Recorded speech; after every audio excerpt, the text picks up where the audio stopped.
Imagínate ser el heredero de un imperio inmenso, pero estar tan débil que no obtienes fuerzas ni para sostener tu propia corona. Durante siglos, la dinastía más poderosa de Europa acumuló algo más que riquezas y territorios, algo que terminó destruyéndola. ¿Qué ocurrió? ¿Cómo pudo una de las dinastías más poderosas del mundo llegar a su propia autodestrucción? ¿Cuál fue el error fatal que condenó a los Austrias? Prepárate porque nos vamos de viaje a la historia moderna de España. Si tienes pensado ir al Museo del Prado, te recomiendo una visita muy especial. Dirígete a las salas que contienen los retratos de la dinastía de los Austrias españoles. Velázquez, Tiziano, Sofonisba Anguissola o Carreño de Miranda los pintaron a casi todos. Cuando llegues a la galería, acércate y obsérvales. Puede que no sepas exactamente quién es quién, pero hay algo que llamará tu atención. Todos se parecen un montón. Reyes, reinas, infantes, príncipes, el parecido es innegable. ¿Por qué? Te doy la respuesta en los siguientes minutos. El conocimiento de la vida íntima de las personas que han desempeñado un papel importante en la vida de los pueblos despierta nuestra curiosidad. El saber sobre sus debilidades, sobre sus dolencias, nos aporta una información muy jugosa para comprender su verdadero carácter. En esta clase vamos a sobrevolar los detalles íntimos de una dinastía que durante 2 siglos rigió los destinos de España, la dinastía de los Austrias. Una dinastía que gobernó el que fuera el imperio más grande del mundo de entonces, el Imperio Español. Una dinastía que tiene sus propias señas de identidad que hacen fácilmente reconocibles a todos sus miembros. ¿Sabías que la historia de los Austrias empezó con un flechazo y terminó en tragedia? En el año 1500, Gante nace un niño que será clave en la historia. Era el nieto de los reyes católicos y al bautizarle le impusieron el nombre de Carlos. Como a veces ocurre, los vientos de la historia soplaron sobre él y se convirtió en el monarca más poderoso de su tiempo. Hablamos de Carlos I de España y V de Alemania, el primero de la dinastía de los Austrias españoles. Carlos era hijo de Juana, la hija de los reyes católicos, y del príncipe Felipe, conocido como el Hermoso, que a su vez era el nieto del emperador Maximiliano I de Alemania. Así que su herencia patrimonial era absolutamente impresionante y gobernará sobre un imperio como nunca antes se había visto. El matrimonio de Carlos fue, como puedes imaginarte, una auténtica cuestión de Estado. Había que escoger muy bien a la persona adecuada y se decidió que la mejor candidata era la hija del rey de Portugal, la bellísima princesa Isabel. Cuando los novios se conocieron, tuvieron un flechazo y se enamoraron perdidamente. Isabel y Carlos formaron un buen tándem. Isabel era hija del rey de Portugal, Manuel I, y su madre era doña María, la 4ª hija de los reyes católicos. Así que Carlos e Isabel, además de amantísimos esposos, eran primos. Empieza así una costumbre en la dinastía de los Austrias, la de casarse entre los miembros de la propia familia. Una costumbre que tenía un objetivo: mantener los dominios europeos dentro del clan familiar, pero también una costumbre que se convertirá en la maldición de la dinastía. Siguiendo con Carlos, déjame que traiga aquí un testimonio impagable. Se trata de una descripción física del emperador hecha por un coetáneo suyo. Dice así: el emperador es de mediana estatura, ni grande ni pequeño. Tiene la piel blanca, más bien pálida que coloreada, la nariz un poco aquilina,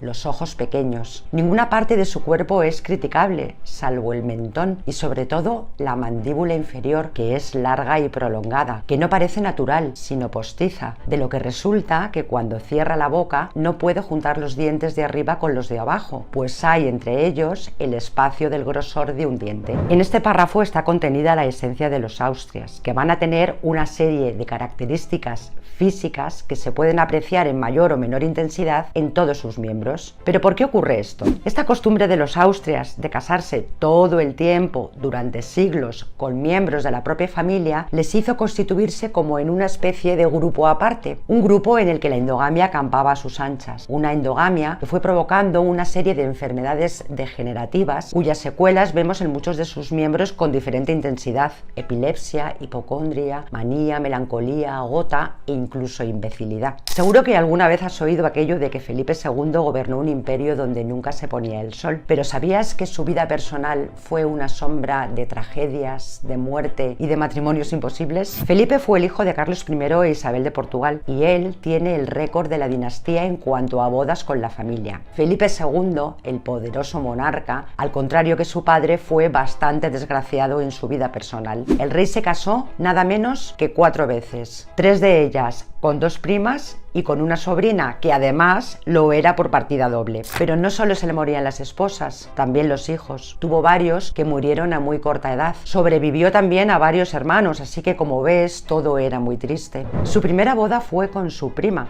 María de Portugal. Con ella tuvo un hijo al que bautizaron como Carlos. El príncipe Carlos conspiró contra su padre. El rey dio orden de arrestarle y lo encerró en prisión, de donde nunca más salió, dejándose morir de hambre. Este hecho alimentó la leyenda negra contra España, acusando al rey Felipe II de asesinar a su propio hijo. Su segunda esposa fue María Tudor de Inglaterra, también prima suya. No tuvieron hijos y a su muerte volvió a casarse. Esta vez lo hizo con alguien que no era de la familia, Isabel de Valois. ¡Qué maravilla! Entraba sangre nueva en la dinastía. Con ella tuvo 2 hijas que fueron el gran consuelo y la debilidad de Felipe. Pero Isabel de Valois también murió, así que Felipe II volvió a casarse, esta vez retomando la vieja costumbre de casarse con alguien de la familia. Lo hizo con su sobrina, Ana de Austria. Con ella tuvo varios hijos, aunque solo sobrevivió uno, un niño al que llamaron Felipe y que se convirtió en el heredero del imperio. Con Felipe II acaba el tiempo de los Austrias mayores y empieza el denominado de los Austrias menores, llamados así simplemente por oposición a sus predecesores. Enseguida los abordamos, pero antes me presento.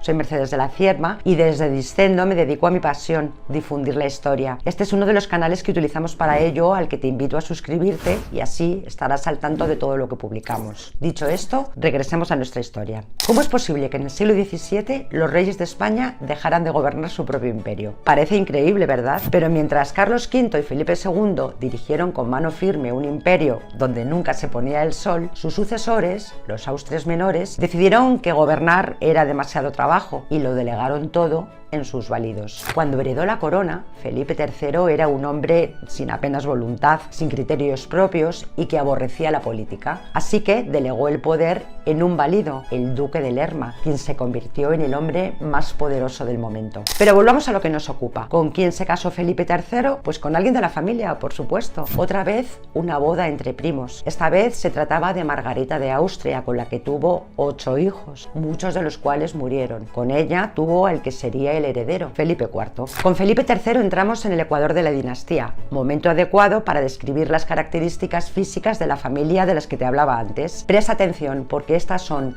las señas de identidad de los Austrias. La mandíbula inferior desplazada hacia adelante, el labio evertido, o sea, del revés, una altura anormal de la frente, lo que da a los ojos un aspecto como desorbitado, nariz con joroba dorsal, una especie de protuberancia, la pendiente que va desde el puente hasta la punta de la nariz, y esta, la punta de la nariz, sobresaliente. Cuando muere Felipe III, le sucede su hijo, Felipe IV, quien, como hiciera su padre, entregará el poder a otro válido, esta vez el conde duque de Olivares, otro hombre con enorme poder. Felipe IV se casó con una francesa, Isabel de Borbón. Con ella tuvo un hijo que era la debilidad del rey, el príncipe Baltasar Carlos, que tan graciosamente retrató Velázquez. La reina murió y a los 2 años murió el príncipe, dejando al rey totalmente desconsolado. Muerto el heredero, había que volver a casarse, y así fue. ¿Con quién? Con una sobrina, Mariana de Austria. ¿Qué pasa cuando durante generaciones solo te casas con tus primos? Pregúntaselo a Carlos II, el último de los Austrias. Cuando Felipe IV engendró al que sería su heredero, contaba ya con 55 años. El niño fue llamado Carlos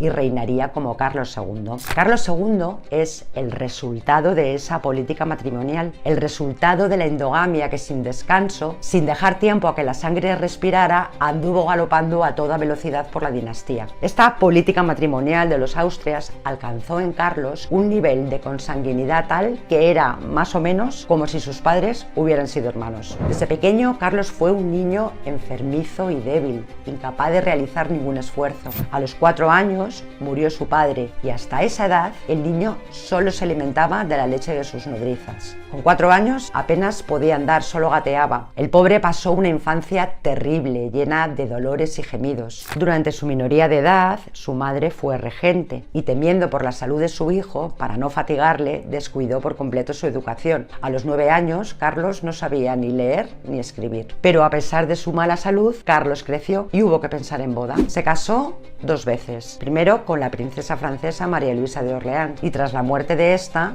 con Mariana de Neoburgo. Todo el mundo estaba expectante. ¿Sería el rey capaz de engendrar un heredero? La respuesta es No, el rey no fue capaz, y casi que mejor. En los últimos días de octubre del año 1700, Carlos II entró en agonía, una larga agonía que tras un interminable ataque epiléptico desembocó en la muerte. Moría el último de los Austrias, dejando tras de sí un testamento sucesorio que provocaría una guerra por la sucesión de la corona de España. Pero esa es otra historia. Si te gusta la historia moderna, no te pierdas nuestro vídeo sobre el Imperio Español.